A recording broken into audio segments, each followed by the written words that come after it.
And welcome to another exciting adventure on Riding Through the Unknown. I'm your host, Michael, and tonight's guest is a gentleman who I had the privilege to meet on location in Texas, and it was during his filming. It was a social visit, but it was a great conversation, and he is so kind, and I am so grateful he is coming on tonight to share his new book and his one of his favorite topics. So I will stop muttering my way through this intro and being in such awe of having him on that I will turn it over to the one, the only amazing forensic geologist extraordinaire, Scott Wolter. Thank you, Michael. I appreciate that kind introduction. And it was fun to reminisce about that meeting we had down in Rockwall when we were filming one of my favorite episodes, the Rockwall episode, that, we were hoping it would be remnants of some ancient civilization in the distant past. But this time it turned out to be Mother Nature. And um, I was disappointed on one hand, but I have to say that geological formation was one of the most interesting, cool, and unusual that I've ever seen. And so I can certainly understand why people thought there might be a human connection to it, but it was just Mother Nature doing its thing and showing off a little bit. So that was really cool, and it was fun to meet you when we were down there for that.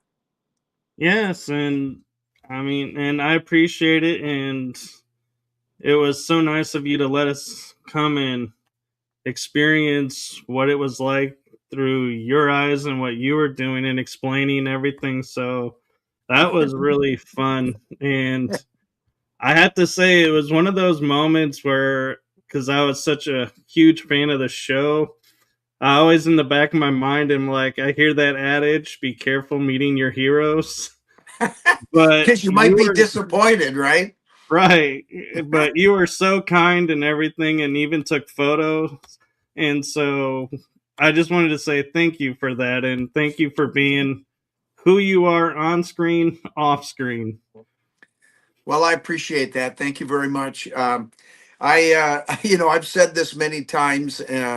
I'm not an actor. I'm just being me, and I never, I never planned to be on TV. That was never something that, I aspired to do in my life. I wanted to be a geologist, and I've been very fortunate in my career to be a forensic geologist and look at a lot of really amazing things and solve mysteries, solve problems. I mean, that's what I do for a living, mostly in the construction industry. But I'll tell you what, when the Kensington Runestone came into my life 25 years ago now, God, it was this past July.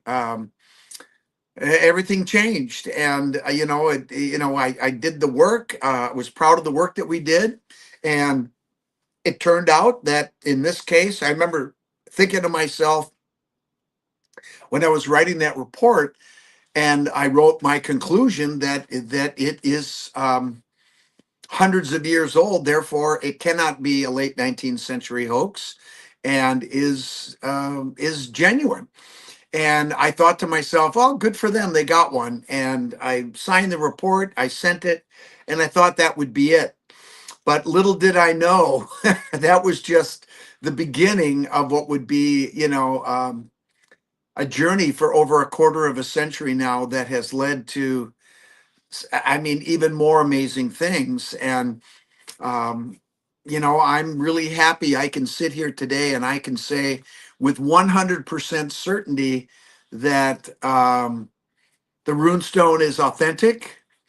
It's arguably the most important historical artifact ever found in North America. And I think we can answer all the questions that arise from it being authentic, like who carved it? Where did they come from? And most importantly, why did they come here to the center of the continent in Minnesota?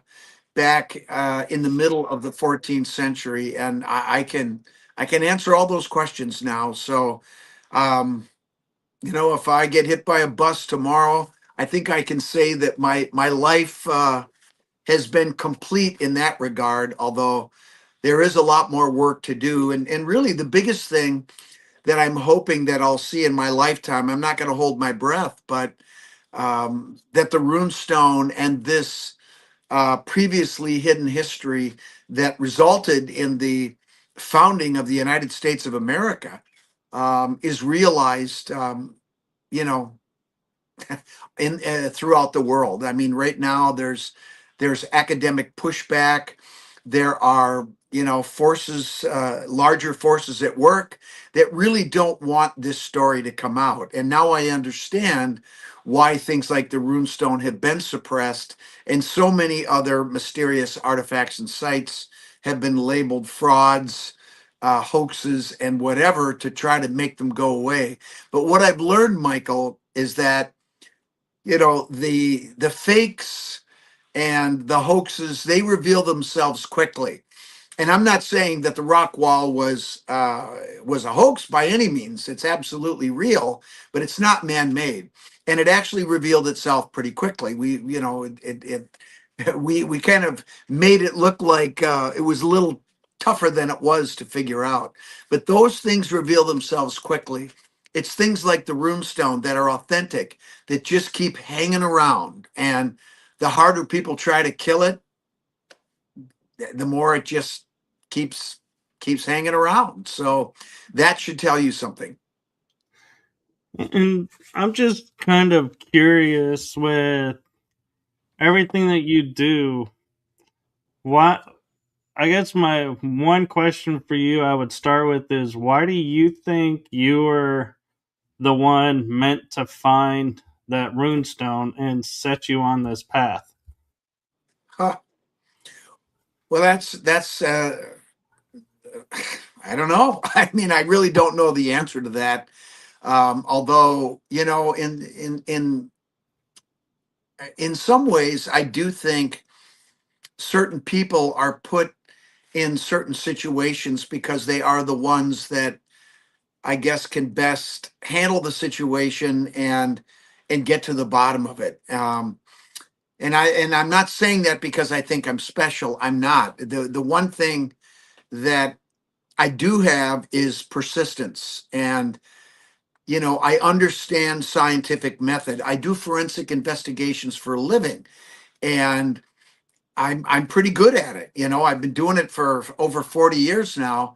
And so I was the right person to do it in that regard, to have, the background, the training to understand how to attack an investigation and what to do in this particular case to get, the data that I needed to draw that conclusion.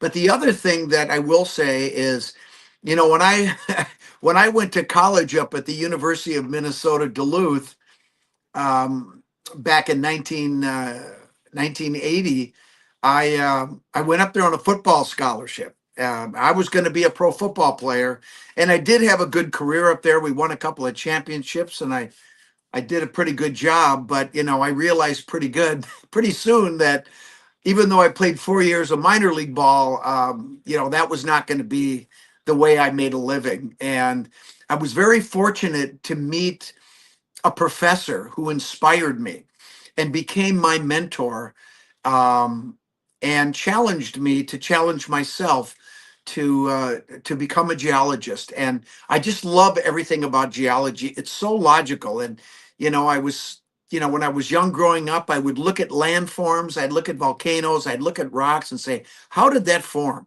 What made that? And it was, those were questions and mysteries that I wanted to know the answers to, and geology was the way that I was able to do that. So, but I think I chose the right profession, and I was a linebacker when I played football. So I'm not afraid of a challenge. And when people step up and knock me on my ass, I get up and I try to knock them back. And that's just the way I'm wired.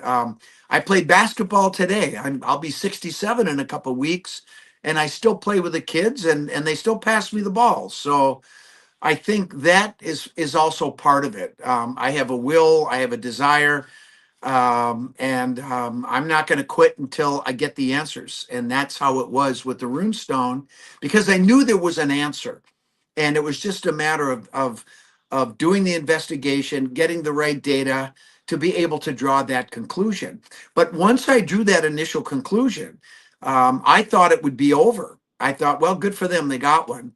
But it was the pushback that I got from the academic community from people that are in soft science, humanities disciplines. And don't get me wrong, these are all wonderful disciplines. I'm not trying to disparage them, but these people are not formally trained in the scientific method. And I'm talking about archaeologists, anthropologists, historians, runologists, linguists, and so forth. And again, these are all wonderful disciplines. They're very important, but I got pushback from these people in these disciplines that were telling me that I did not understand scientific method and I was wrong about the runestone. And I just sort of said, "Excuse me, what do you mean? I run a lab. I do scientific investigations for a living." And I will say that prompted me to dig deeper. And that resulted eventually 5 years after the runestone was in my lab for the first time, in a book that I wrote called with a linguist, Dr. Richard Nielsen, and that book's called The Kensington Runestone: Compelling New Evidence. And not only do I present my case on the geology, and Dick presented his case on the runes, the dialect, the grammar, the dating, and all of that, but we also investigated the past investigations that had been done on the runestone. And I have to tell you, it was beyond disappointing. Um, the way that they went about their investigations was anything but scientific. And in some cases, it was actually criminal. So I saw people that had already drawn a conclusion and then went looking for the evidence to support the conclusion that they had already reached. And of course, that's called a self-fulfilling prophecy. And it certainly isn't science. And so, I can answer the question to people, well, why is it that you came to this conclusion and they didn't? Well, the answer is pretty simple. They didn't follow proper scientific method. And, when you're talking about things like runes, dialect, grammar, dating, there's a lot of nuance and interpretation. And, for example, I'll give you an example of what I'm talking about. So once I concluded that the runestone was authentic, okay, the rock told me it was real. I trust rocks. I don't trust some people. And if the rock says that it's real, then what that means is that everything in that inscription must be consistent with the 14th century because it's dated 1362, right? Right. So that means that everything that the scholars said didn't exist had to exist. And so that prompted me, after all this pushback, and it actually got quite nasty. And I said, F them. I'm going to go find this stuff because I know it has to be there. And I went over to Sweden 5 times between 2003 and 2005. And guess what? I found everything that they said didn't exist.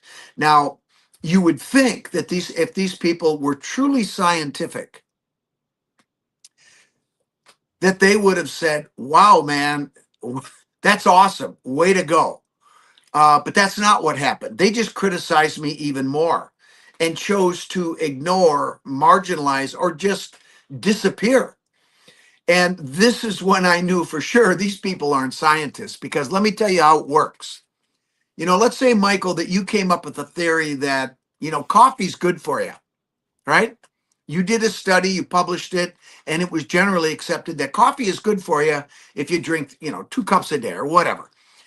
And then another scientist comes along, let's say it's me, and I do a new study and I bring in new data that you didn't have. And I drew the conclusion, hey, you know what? Based on this little compound here, by drinking 2 cups a day, it's not good for you. And that's exactly what happened with the runestone.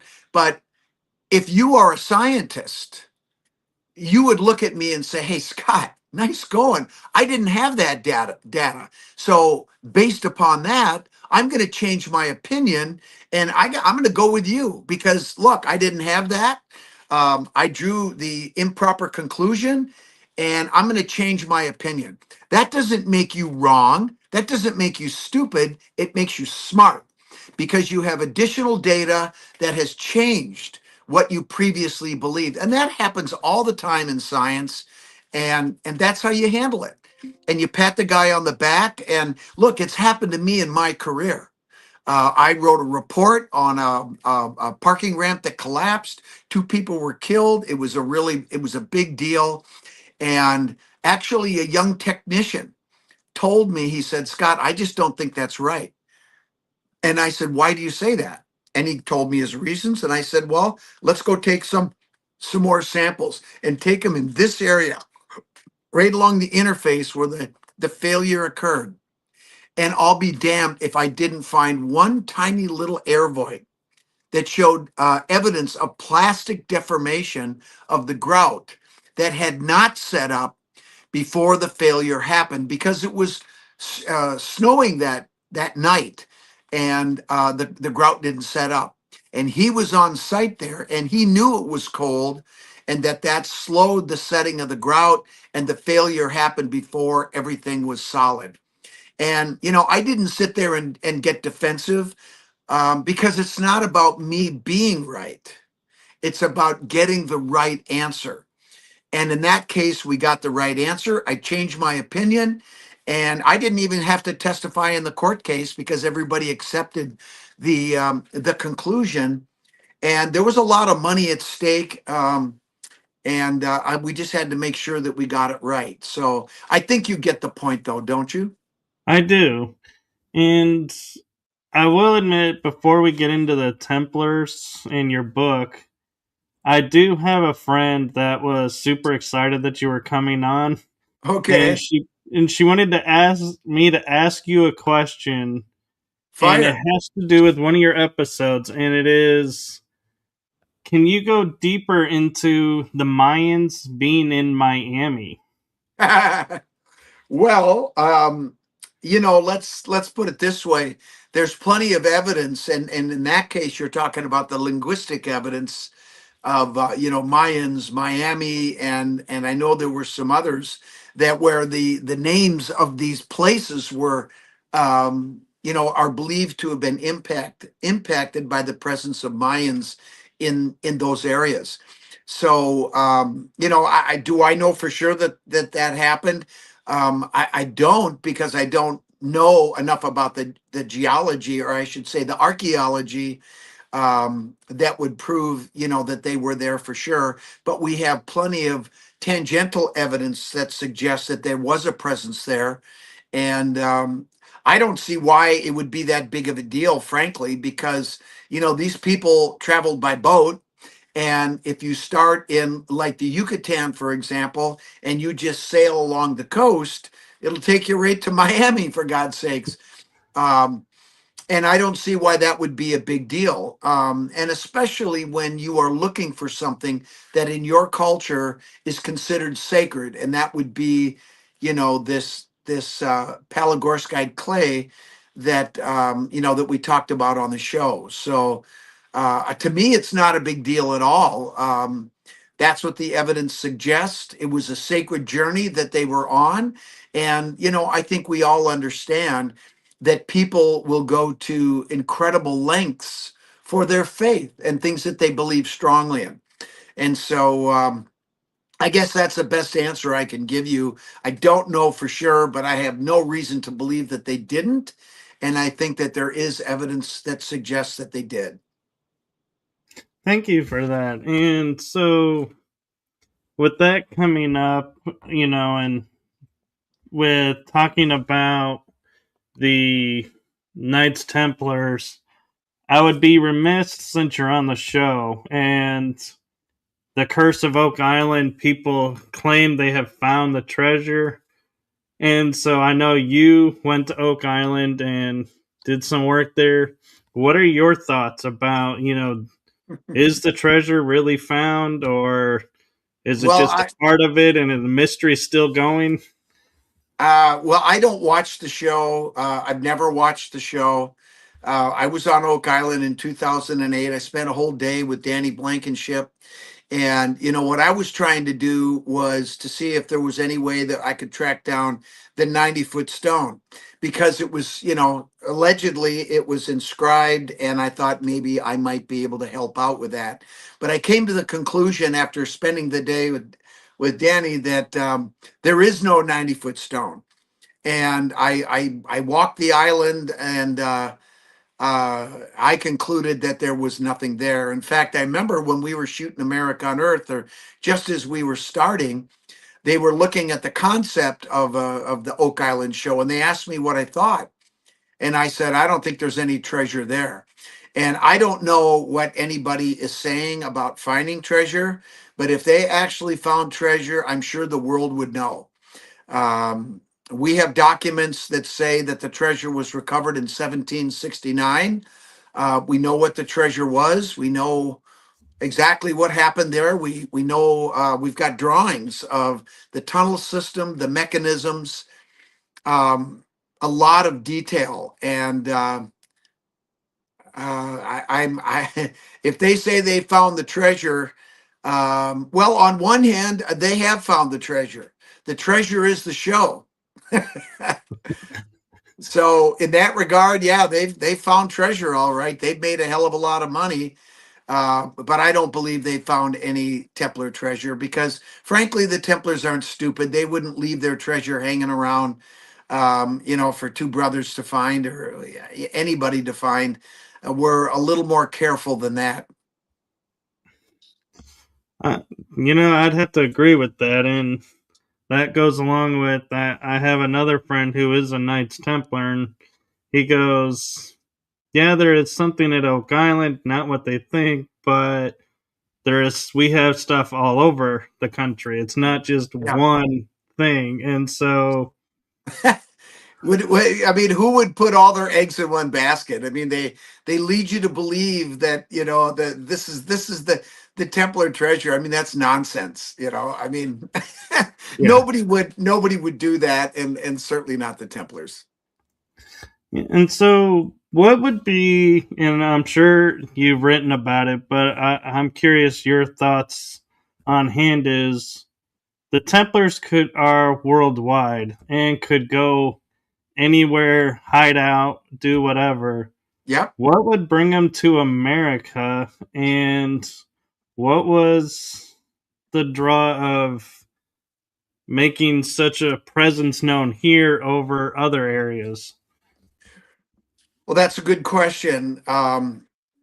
It's more complicated, I think, than people think. The simple answer is, far to the west, like it says on the runestone, they knew about North America and they had been to North America long before the put down, and their ideological and biological descendants had been to North America as well. So it wasn't a secret. But the one thing that they did understand about the Americas, both North, Central, and South Americas, is that the indigenous people embraced the true ideology of the Templars. They venerated the sacred feminine. They they respected the land. They respected each other. They treated their guests with dignity and respect. And the Templars knew this.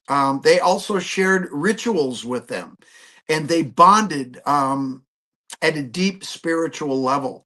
And really, at the end of the day, what we talk about in both my new book, which is right here, called The Greatest Templar Tale Never Told, the Sinclair Weems Journals. And I have a new book that's going to be coming out, another book that's coming out this coming year, that is about the Cremona document. And if you think this book is great, and it is really good, I mean the journals really are the story, and what the story they tell is fantastic. All I do is provide commentary and put things into their proper context. I mean, um, everybody that's read it is just dumbfounded at how amazing the story is. And it touches on all the places that they put treasure. They put treasure on Oak Island, and then they recovered it, and the bulk of it was used to fund the revolution. But the whole mission that the Templars started, um, in earnest back in the 14th century, was to establish a sanctuary, a new home. In the journals, they call it a free Templar state. It's also called in the journals the New Jerusalem. Brother Francis Bacon called it the New Atlantis. A place where people of all races, colors, creeds, religions, whatever. The whole concept that we have in our Constitution and Bill of Rights that says that every human being is born with certain inalienable rights. We are all equal, and that's true. I mean, it's absolutely true. And so, what they wanted to do was to establish this sanctuary in a place where they could be free from the tyranny of the monarchs of Europe, free from the persecution of the Roman Catholic Church. And it was those two entities that put down the Knights Templar order on October 13, 1307. Now, the Templar order was not caught off guard, as history will want you to believe. They knew that this was coming, and they prepared for it.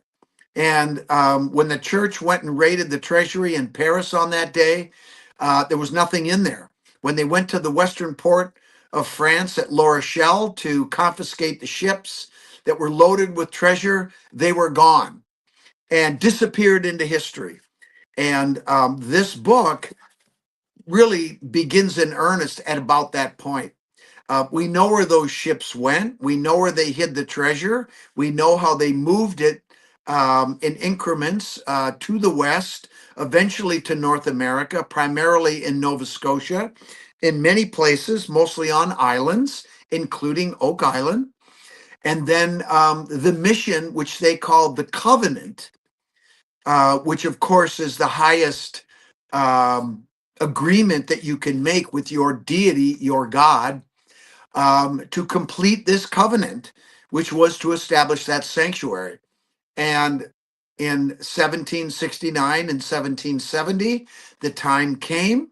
Our founding fathers, who inherited that obligation of the covenant, who were pretty much all Freemasons. 53 of the 56 signers of the Declaration were Master Masons. They were also Knights Templar. They just didn't tell anyone.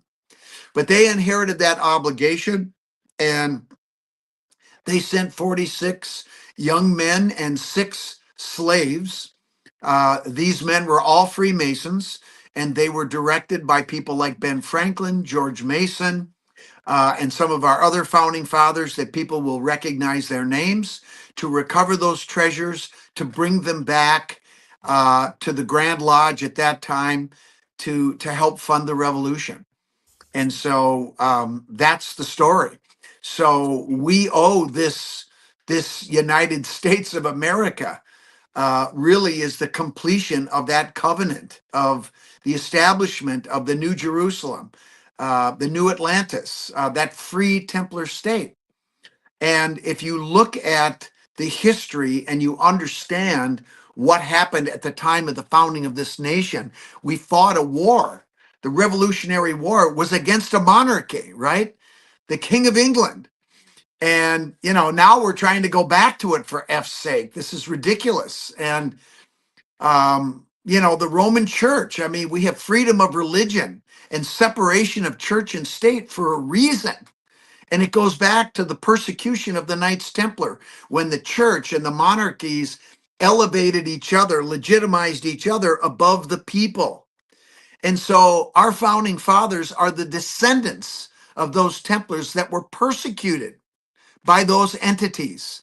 And that's why they created this nation of the people, by the people, for the people, to elevate the people above the government. And right now, that's being tested. I have no doubt that we're going to survive it. It's just how much damage is the current regime going to do? And I don't mean to get political, but I'm trying to make a point that, I think a lot of our people in government have forgotten our own history. Unfortunately, too many of them on both sides of the aisle are profiting from their jobs, and that's not how it was set up. The biggest problem that we have in government right now is we don't have term limits. We need that. We need to have term limits for our people in government. When it was originally set up, the founders envisioned people from all walks of life would take time out and serve their country for a short time, and then they would go back to their practices, back to the farms, back to whatever. But that's obviously evolved into something much different, and we have career politicians that unfortunately, corruption is rampant, and again, it's on both sides of the aisle.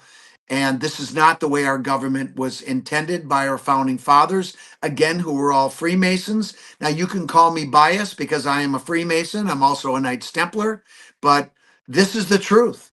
This is our history, and you don't have to look very far to see that everything I've told you is correct.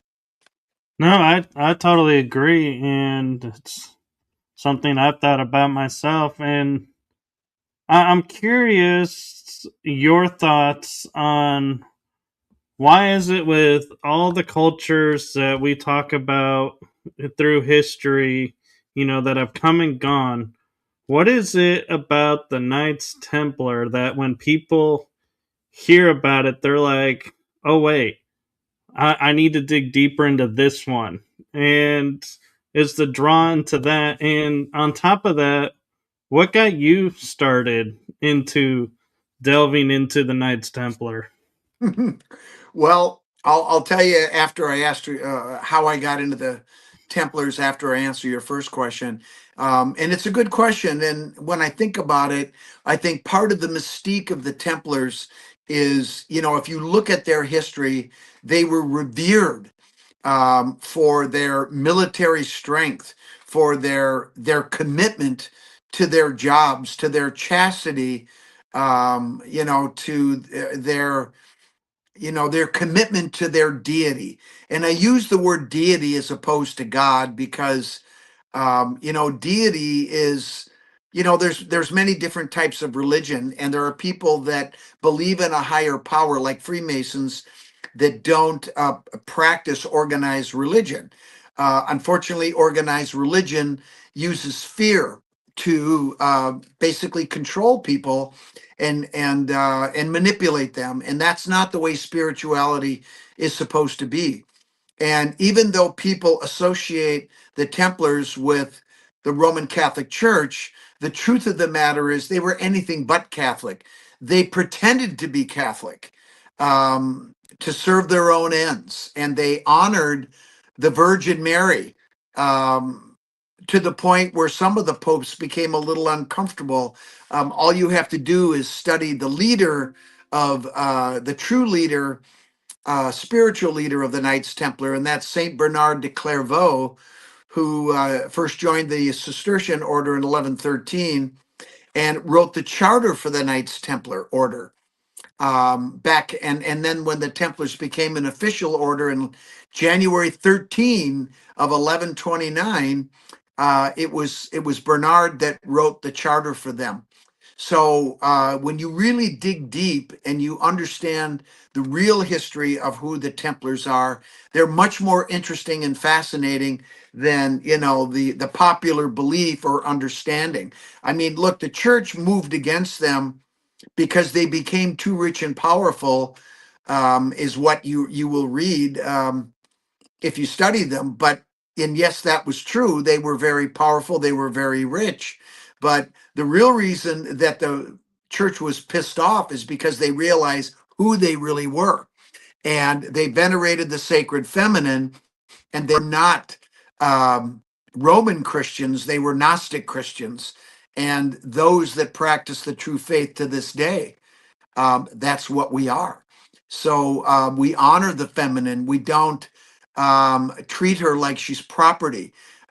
We don't, deify women and elevate men above them as the Roman Church has done since the Council of Nicaea in 325. And this is one of the biggest um, problems that humanity has suffered through and continues to suffer through. And the Roman Church and Roman Christianity is a big part of that problem. Women are just as they bring something different to the table, but men are not better than women. I would make the argument that women have their shit together a hell of a lot better than most of us men. And so the true ideology that Gnostics embrace is a balance. And that's what that hooked X symbol means that was on the runestone. And all through these documents, all through the Sinclair Weems journals, this was what the Templars' true ideology was. And nobody figured it out until we came along. And this leads me to how I discovered the Templars. It was the runestone. And, once I realized that the runestone, or I concluded that the runestone was authentic, I started to dig into, who carved it? Where did they come from? And why did they come here? And I have to be honest with you, Michael, the evidence trail took me right to the Templars. Because when I went over to Sweden those 5 times looking for the language, runes, dialect, grammar, all of that, where I found it was on medieval grave slabs that were mortared into the floors of 92 medieval churches that were on that island. And I went to every church. I'm anal retentive. I'm a lab guy, okay? It took me 2 weeks. And as I was going through these churches, I did a little research. Who built them? Well, it turns out that all 92 were Cistercian. Well, who are the Cistercians? The white monks that were founded in 1195 by Robert Molesme and then taken to meteoric heights, starting with when Saint Bernard de Clairvaux joined the order in 11, some people say 1112, 1113, but in 1115, he founded the first daughter abbey at Clairvaux. He joined the only Cistercian abbey that existed at that time at Citeaux in France, and then he founded Clairvaux. That's why they call him Bernard of Clairvaux. But by the time he died in 1153, not even 40 years later, there were over 300 Cistercian abbeys all across Europe, into Scandinavia, the British Isles, all the way to the Holy Land. And of course, by the year 1300, there were 750 Cistercian abbeys. And what I will tell you is that the Knights Templar are Cistercian monks. They are one and the same with the Cistercians. The only thing is they served a military function within the order. They were the only ones who could travel, except for the stonemasons, of course. And they were the only ones that were allowed to eat meat because they needed the protein so that they could fight in battle, right?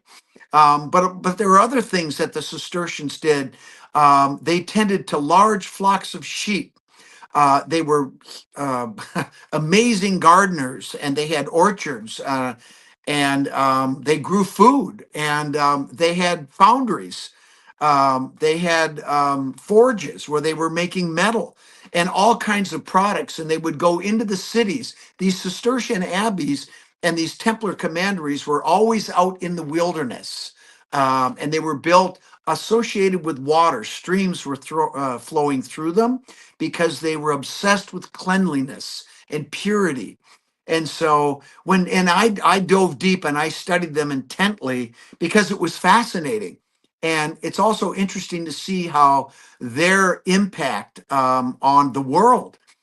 It was the Cistercians and Templar money. They became immensely wealthy through agriculture, through commerce. They would, grow food. They would shear the wool off the sheep and sell the wool for clothing. They became immensely wealthy. But it was the Templars who also developed the shipping, right? And they were able to travel and transport the goods. So this was like an enterprise, a mega corporation, if you will. And that's how they became immensely wealthy. People know they were wealthy, but they don't know how they became wealthy. So that's how I got to the Templars. And the deeper I dug into the Templars, the more I realized that they had technology. They understood the stars and how to navigate, and they understood by using geometry and archaeoastronomy to be able to calculate the size of the Earth. Once you know the size of the Earth, you know how far away things are. And believe you me, they knew exactly where North and South America were, where China was, where Asia was. And once you know these things, you know how much food to bring, how much water to bring, and this gives you a huge advantage over your competition and your enemies. So when people talk about this is the Templars, and they marvel at their battle skills, and of course they had that as well. They were also able to through alchemy to be able to make strong light steel and chainmail and armor, and that's why they were so successful in battle, or one of the reasons. So the deeper you dig into the Templars, the more impressed you will get, and it will help you to understand why they became so rich and powerful, why they're so revered, and people find them so fascinating.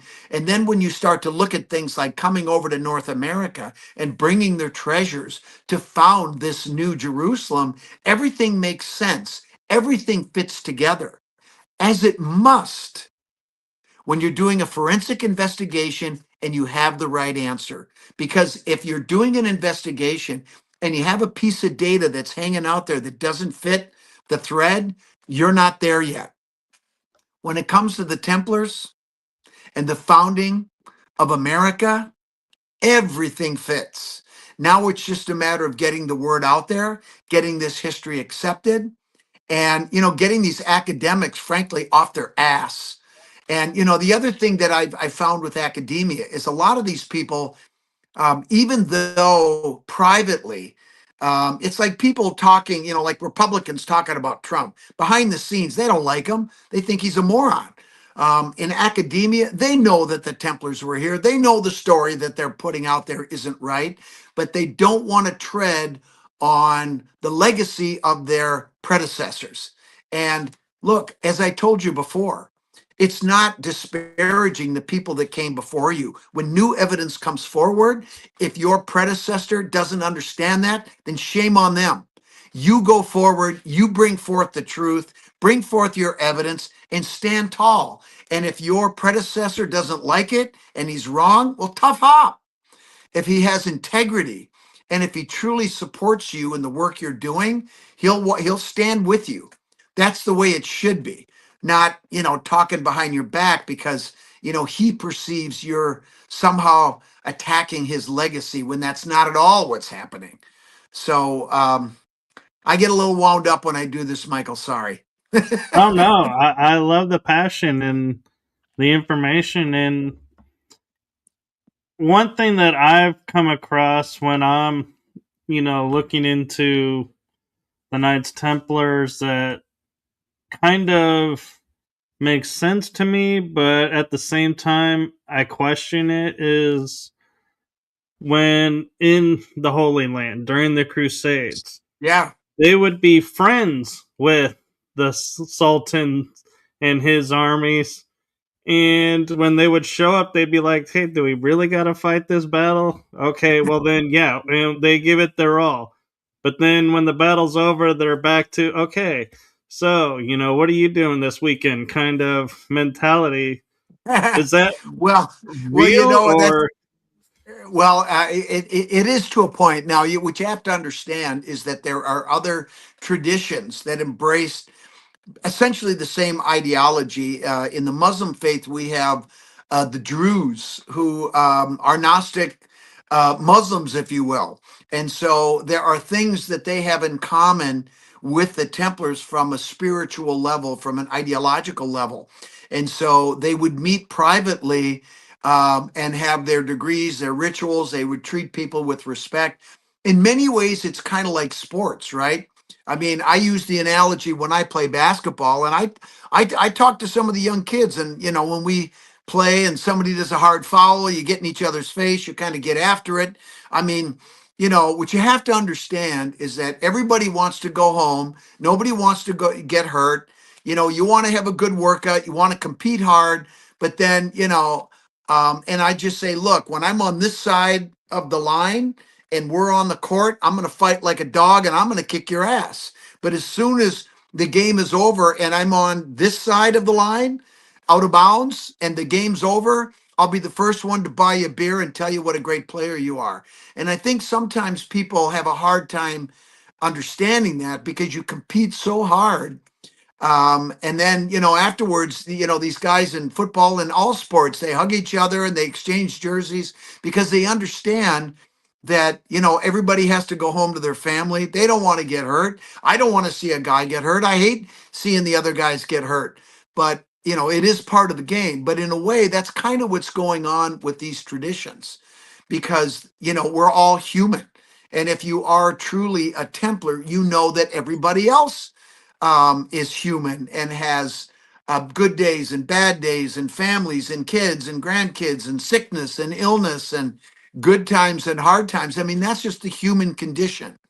So, in that regard, I think what we see with Templarism is people focusing on the human aspects of people. And, when they go into ritual, you are a brother. And it doesn't matter, whose team they're on. It's when you go into these sacred places, you respect the space and you respect the people that are there. And but they have a job to do too. And so once you depart, and you go back to wherever you go back, you may find yourself in battle. But I will tell you, you probably heard stories about Freemasons, like during the Civil War, during the First and Second World Wars, and this is where what's in the news, this whole idea that this drug running, they suspect, they don't know for sure, they haven't presented any evidence that these boats are transporting drugs. They might be, they may not be. That's one problem. But they blast one of these boats and it turns out there's a couple of survivors, right, that are hanging onto this boat. Well, international law says that you need to provide aid to those people because they're not a threat anymore. And I don't want to hear any of this bullshit in our administration that says that they were. They were not. And this is an outgrowth of the whole concept of brotherhood. So if you are in a foxhole and you've got an enemy who's wounded and he's sitting there and he gives you the Masonic sign of distress, you know that he's a brother. You are obligated to provide aid and comfort, even though he's your enemy. And I mean, this happened to Santa Anna. After the Alamo, about a month and a half later, he was a Freemason and he was in a battle and he was being defeated and they were about to kill him. And he pulled out his Masonic apron, he gave a sign, and his life was spared. So it's this tradition that we see going all the way back to the Templars in the Holy Land, all the way through to today. But we just don't have any more Masons in government anymore. And this whole idea of respecting the human condition, we're not seeing that here with our current administration. You sure aren't seeing it with the guy at the top. He doesn't give a shit about anybody but himself. And that has to change. We need to see more compassion. We need to see people treating each other with more respect. I mean, my God, that's part of the human condition. I mean, when somebody opens a door for you, a simple thing like that, I mean, that lifts you up, right? Or Right. if somebody does a kind gesture, pat somebody on the back or just say, hey, that's a good job. We need more of that kind of a thing, not talking people down, making fun of people, calling people names. I mean, for God's sakes, that's grade school stuff. And it really bothers me as a Freemason. And but the other reason why I talk about politics is because we are living through a really, really difficult time. And we're on a precipice here with humanity, and we need to get our act together, or we're not going to make it. It's that simple. And it starts by being kind to each other and respecting each other and not treating, somebody like garbage because they talk different, they look different, they're from a different country. I mean, this is insanity. And that's part of the message that I want to make sure that I give. And I don't care if people don't like it, because if you don't like it, that means that you are not the kind of person that I want to be around. And that's that. I mean, you can talk straight, you can have disagreements, but at the end of the day, let's just agree to disagree, treat each other with respect. And I got the first round, man. Let's go talk about things that we have in common. And we just need to see more of that, especially in our country. I agree. And you mentioned how the Templars were with the Virgin Mary. I always thought that the Mary that they were venerating and like the sacred rose symbol to was Mary Magdalene. Is Yep, that Mary. Yep, yep, absolutely. And the truth of the matter is the leadership of the Templars, their ideological and biological ancestor was Jesus and Mary Magdalene, John the Baptist, and the Essenic tradition. And then it goes back even farther into Egypt and to the Atlanteans over 13,000 years ago. And, some people, when I say that, they go, oh my God, how can that be? That can't be true. And I say, look, just step back for a sec. There are over 8 billion people on the planet walking around today, right? That's a fact. And every single one of us have ancestors that were alive 2,000 years ago, right?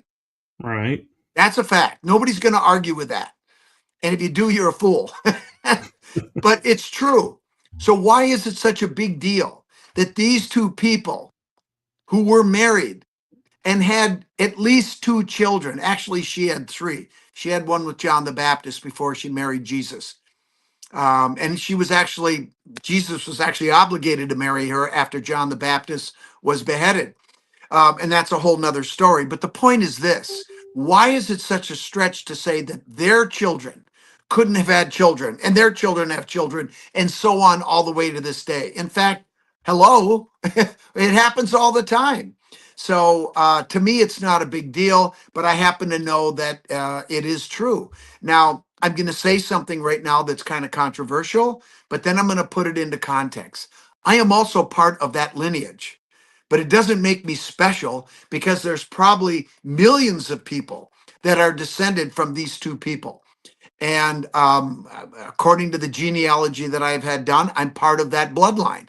But okay, that's great. It's kind of cool, but it doesn't mean anything to me because there's a whole bunch of other people that have that. But that doesn't make us special. Um, but they did venerate that heritage, that lineage, and Jesus and Mary Magdalene and John the Baptist and the rest of them. They were important people in their time. They weren't who the church makes them out to be. The resurrection never happened, I'm sorry to say, until I see someone rise from the dead or I see a virgin birth. I'm not buying it. And most women I talk to aren't buying that virgin birth thing either. As you mentioned, Jesus and Mary Magdalene having kids. One thing that is buried deep in the church, but is a part of the church lore, I always find is interesting, is they talk about the last scion, who is supposed to be the descendant of Jesus, who is supposed to help bring about the end of times. He's plays a role in that. But then I'm like, when you say Jesus never had kids, how do you have a last Zion? It's like, wait a minute. Well, I think it's a metaphor. I don't think, the way it's presented is it makes it sounds like the world's going to end or everybody's going to die, and that's not what it is. I think what they're referring to um, is the time period that we're living through right now. Are you familiar with something called precession of the equinoxes? Yes. Okay. Well, then you know that we are right now transitioning from the end of the age of Pisces the fish to Aquarius, right? The feminine Right. water bearer. You're familiar with that, right? Right. Yes. And you understand that precession of the equinoxes, which is the movement of the 12 constellations of the zodiac through the eastern sky. It takes exactly, well, approximately, I should say, 26,000 years for one cycle to complete, right? Um, and so when you divide that by 12, you get about 2,160 something years. But the interval between these ages is not divided equally. It depends on the size of the constellation. And it's measured on the spring equinox at sunrise, when that constellation is sitting in the eastern horizon and the sun rises through it. That is considered a sacred age. And whatever constellation that is, that's it. Now, getting back to the 26,000 year long cycle, that's a hell of a long time, right? Right. And we are now transitioning from Pisces to Aquarius. But what is also happening that most people don't understand is that Pisces is the end of the 26,000 year long cycle. That's what people were talking about in 2012 when they talked about the end of the Mayan calendar. You remember that? And they Yes. were talking about the end of the world. Well, it wasn't the end of the world, it was the end of one very long cycle. But what happens when one cycle ends? Another A new one one begins. a new one begins, right? And so that's what's happening right now. Now, the Mayan calendar ended in 2012. So, according to them, we're already into Aquarius. However, there are other calendars, other traditions that have different calendars. And most of them say that the transition happens in 2025 to 2026, right now. And so this mention of difficulty, of strife, of what the end of something is talking about that. And so it's not the end. It's just the end of a cycle, but the new one is beginning. But the prophecies that have been around for millennia say that this time the transition from one cycle to the next in procession is going to be a time of great upheaval, of great difficulties, great challenges. And that's exactly what we're experiencing, not just politically, but our planet is saying, stop, give me a break. This is another thing that I can't stand about the current administration. They don't care about the planet. Um, they don't. They just want to go ahead and continue on, not do anything about pollution, not doing anything about conservation, about taking care of our water, taking care of our resources. They just want to exploit for the sake of money. Well, what good is money if you live in a shithole? And I'm just saying it frank. That's what we're up against. And, we need to make some serious choices as a species. If we want to continue on and, I want to try to make the world a better place. That is why I do this. That's why I speak out and I say controversial things. I'm just telling people the truth. And I want to make this world a better place for my kids, for my grandkids, and the ones I'll never meet, because we're only here for a short time. And I feel fortunate that for whatever reason, I've been able to be on a show like this, to have a platform, to hopefully have some credibility so people will listen to what I'm saying and take it to heart and make those changes that we all have to make if we want to go into the future successfully. I love this planet. I love, the people that I call my friends and family, and I want the world to be a better place. I've got beautiful grandchildren, and I want them to have the same experience you and I had growing up in this wonderful planet that is just so beautiful and gives us so much, and all we do is shit on her. I mean, my God, you don't, defecate in your living room, do you? Well, why are we doing it to our planet? This is our home. And so, we're up against it right now, and we have to decide how we want to go forward. And that's why I'm speaking out. And I'm sorry if I'm getting spun up, but that's my jam, man. Oh no, you're fine, and I just want to make awareness that we are at the hour mark, a little Oh, bit over. So I don't know if you have time to go longer, or if you have somewhere to be. well, we can go for a little bit longer. That's okay. It's only 9 o'clock here. My phone, I've been getting texts. I just got to tell you a quick story. I have a really good friend. I've known him for probably 35 years. And if there's people listening that live in Minnesota, you'll probably recognize the name Don Shelby.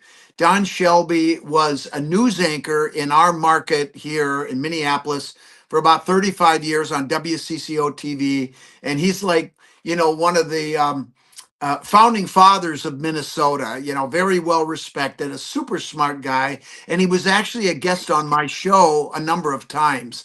And he was sort of that, person one of the guys I would go to, that I would seek advice for. You're a very smart guy, wonderful historian.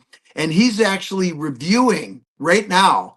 Last Saturday, I gave him a copy, a draft of the next book, and he's been reading it and emailing me the last couple days, and he's texting me right now, and so I'll hit him up when we're done, so don't worry about it. But things are happening right now, and the fact that he's texting and emailing, and I'll tell you what, he's also an investigative reporter, and that's one of the things that he and I have always had in common is the process of investigation. And I told Don on Saturday, I said, look, man, I said, if there's something you don't like, if there's something that doesn't make sense, if you see a problem, tell me. And, hit me and hit me hard. That's the kind of help that I need. I don't want people just saying, "Oh, that's great, I love it, it's perfect." I don't need that. I need people to tell me how it can be better, if I've made some mistakes, if something doesn't make sense. So I really, really appreciate that, and I'm dying to know what he's finding because he's hitting me up and I can't read it right now. But anyway, so that's what's going on. Fair enough. And one question I have for you that can be Knights Templar related or not is, if you were to start up, say, America Unearthed again, Yeah. what would be like some of the topics that you're hearing about going on right now that you're like, I would really love to delve into? Oh my God. Well, there are many aspects of this Templar story that I would love to delve into. There are some places where I think there actually might be some treasure. Um, and I'll be honest with you, I know a lot about what the treasures are.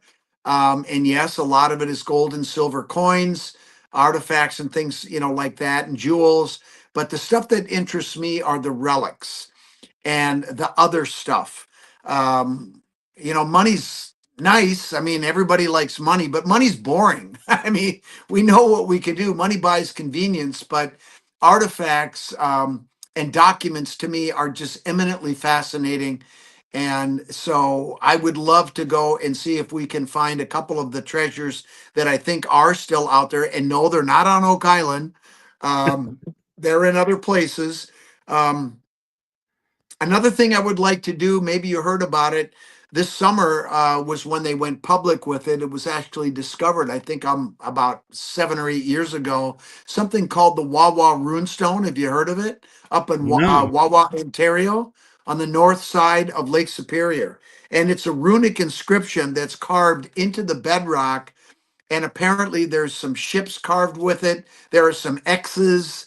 I'd love to know if there's hooks on them. I've seen some photographs, but And I've had a lot of people tell me about it, but I just say, look, I don't have anything to say until I get my eyeballs on it. I don't trust photographs. I need to see it myself. And I'm hoping to get up there this coming summer to take a look at that.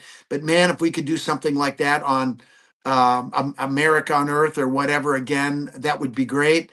It's interesting you say that because, we did 3 seasons of America Unearthed from, 2013 to 2015, and then they put us on hold, and they sold H2 History 2 back in the day.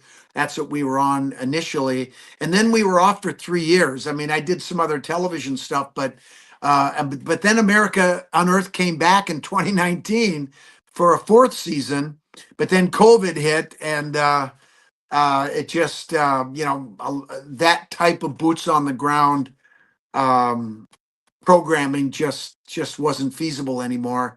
So and I don't know if I want to do America Unearthed the way we did it again. um I mean, physically I could do it. I'm getting to be a lot older now. I don't know if people want to look at some gray-haired donkey running around, but um there are some things that I still want to do when it comes to this whole Templar story, to get it out to the world, because I want it to be accepted. Because I think once people know the truth about who the Templars are, how they went about founding this nation, maybe we'll get back to the original tenets and, make this place the respected, you know, house on the hill that everybody looked up to, because that's not where we are right now. But I believe we can get back there. And I think we have to go back. When something's broken, sometimes you just got to tear it apart and rebuild it again.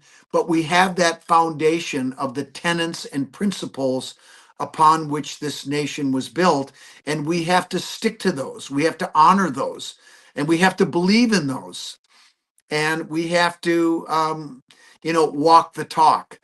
And I believe we can do it. I think Americans have it in them. And look, we all make mistakes, and it's not necessarily you know what you do. It's how you fix it. If you make a mistake, you own up to it, and then you get about fixing it. And I think that's what we need to do, and I think we will do it. I'm optimistic. I'm going to do my part, and my part is to speak up and say what I believe to be the truth. Yeah, thank you for that. And I do have an interesting question from a friend of mine, Derek, in the Okay. chat room. He's asking, was there a relationship between the Templars and the Cathars? Of course. Absolutely. The Cathars were probably the purest Christians of all, Gnostic Christians, of course. um, and they were probably practicing the truest um, rites and traditions that Jesus was teaching. I mean, what the church is talking about now is not what Jesus was teaching. One of the most important things, and maybe this is a good thing to and of course, the Roman Church was going to have none of that, and they wiped the Cathars out. But Catharism did not die. They did not kill them all. There are still Cathars, and they are still closely aligned with the Templar traditions to this day. They just went underground, and like the Templars did, but we're still here, and they're still here. But there's something very interesting in the new book.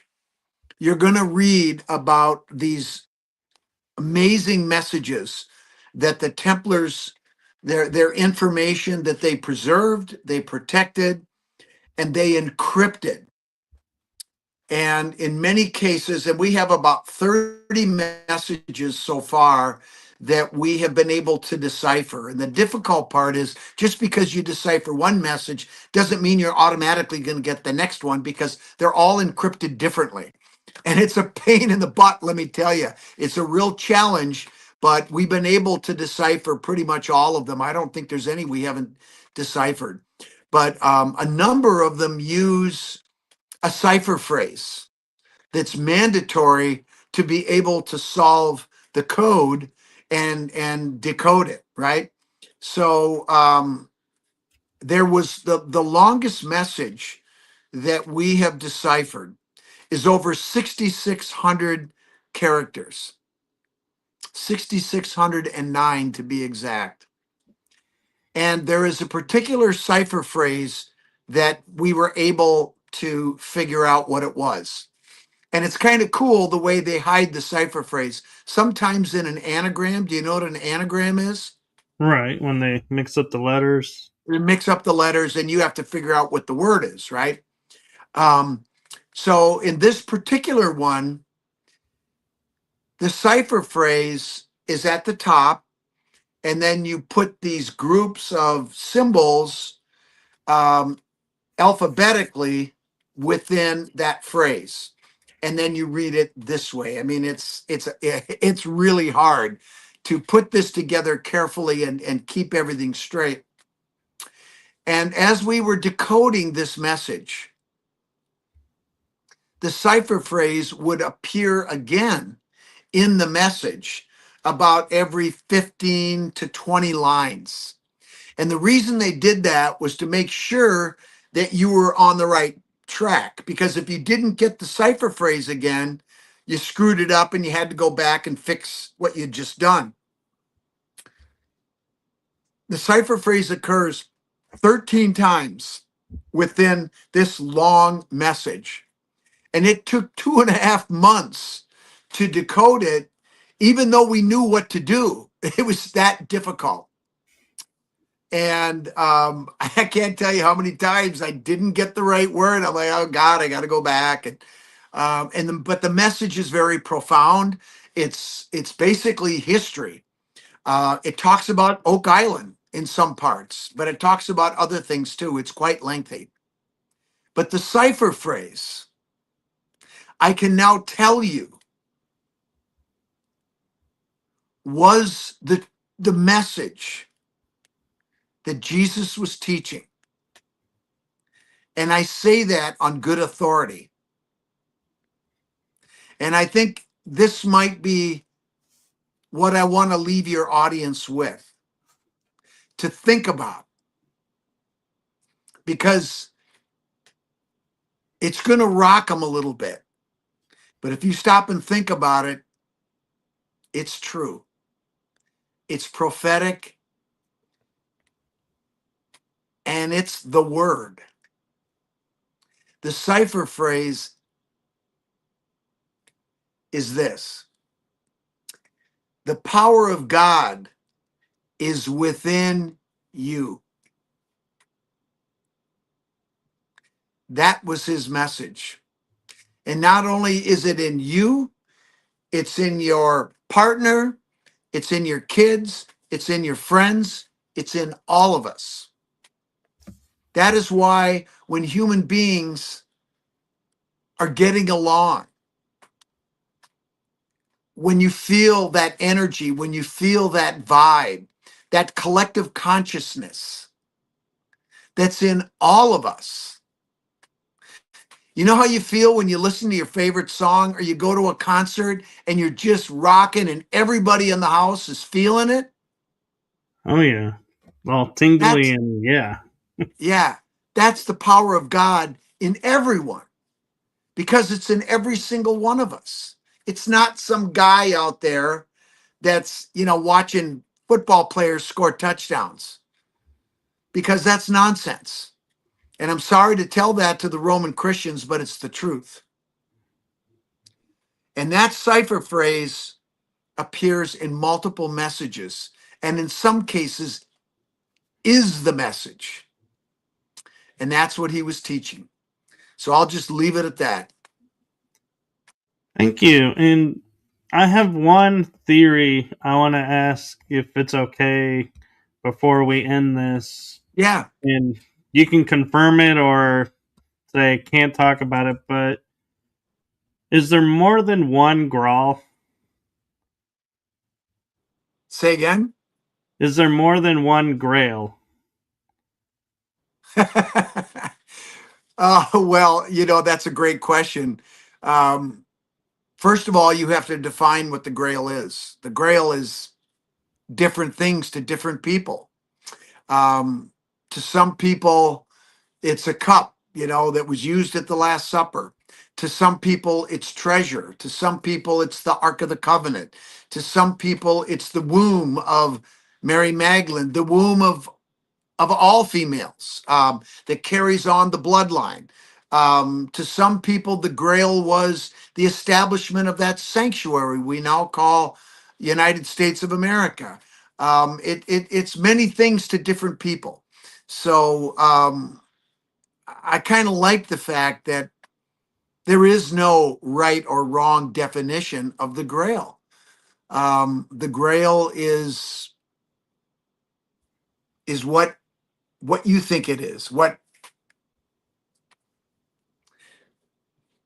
it just depends on your point of view what the Grail is. To some people, the Grail is spiritual awakening, finding that peace within yourself, that God within you, when you realize that you have control over your own happiness, over your own destiny, and that strength that comes from within you.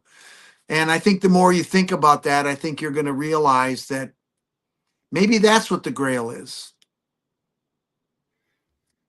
That's what I think is it's within us. And so thank you for sharing that. And I want to give you a chance to, because we've talked about your book here and there, to promote your book and Oh, all okay. your books and what you Yeah. have coming up if you'd like. Well, it's a very busy time right now, and there's a lot of things that are going to be happening here in the next few months. Well, this is the book that I just published. Although it is not officially going to be released to the public to be able to buy it on Amazon and other distributors until February 10th. The only place you can get one is off my website, which is scottfwolter.com.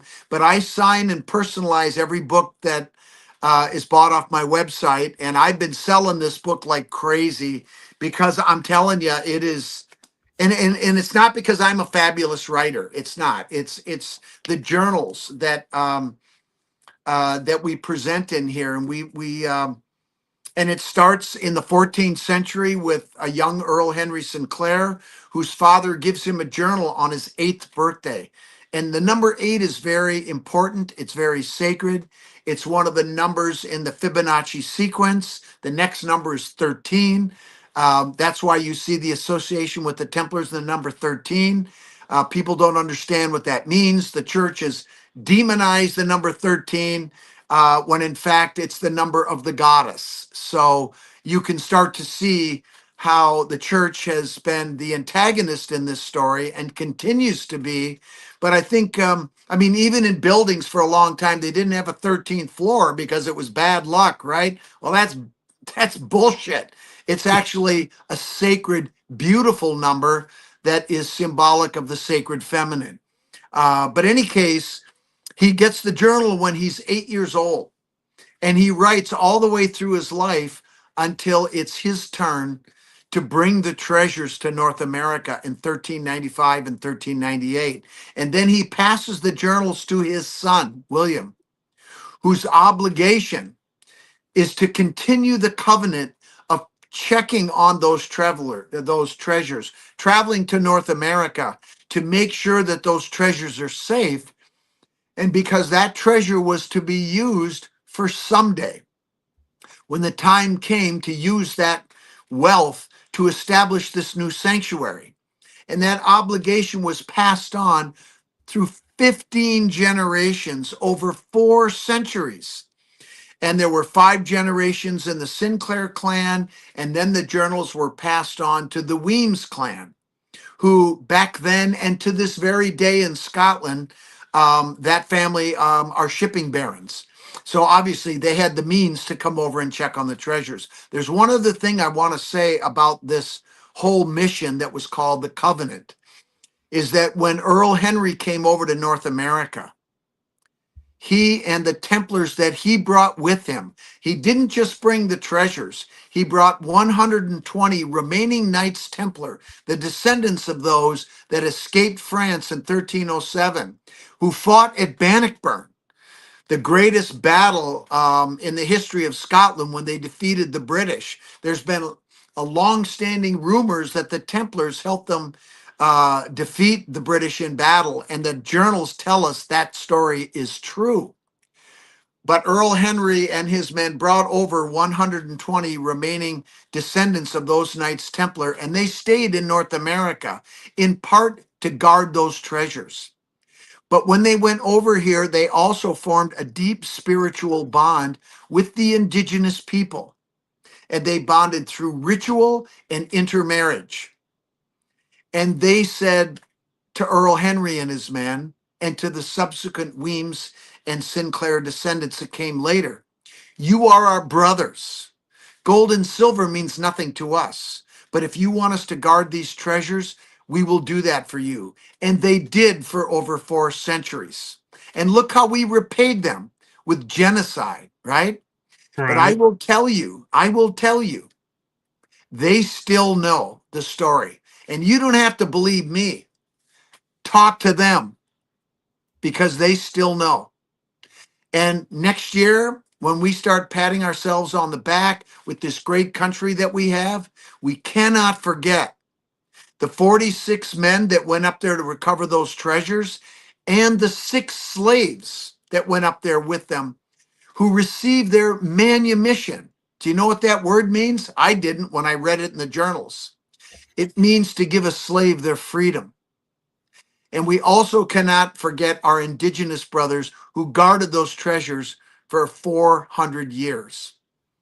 The story is much bigger, it's much better, and it's more beautiful than even the story that we were told about the founding of this country.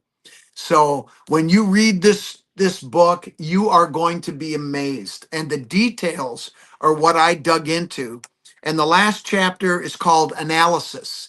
And I did my best to try to find the evidence that was consistent, cohesive, and conclusive that this story was right. The journals came to me in 2016, but it took me just under 10 years to vet them because when I went public with them, I knew how great this story was, but I had to make sure that to the best of my ability, I can sit here and tell you and the people that are listening that this story is true. So there you go. So scottfwolter.com. Order the book. I'll sign it for you. I'll write your name and I'll get it out before Christmas if you do it. And then be ready for the next book because it'll be just as good, if not better than this one. So thank you for that, and thank you for trusting me to be a guest on my show because I know not all podcast shows are the same, and so thank you for trusting in me.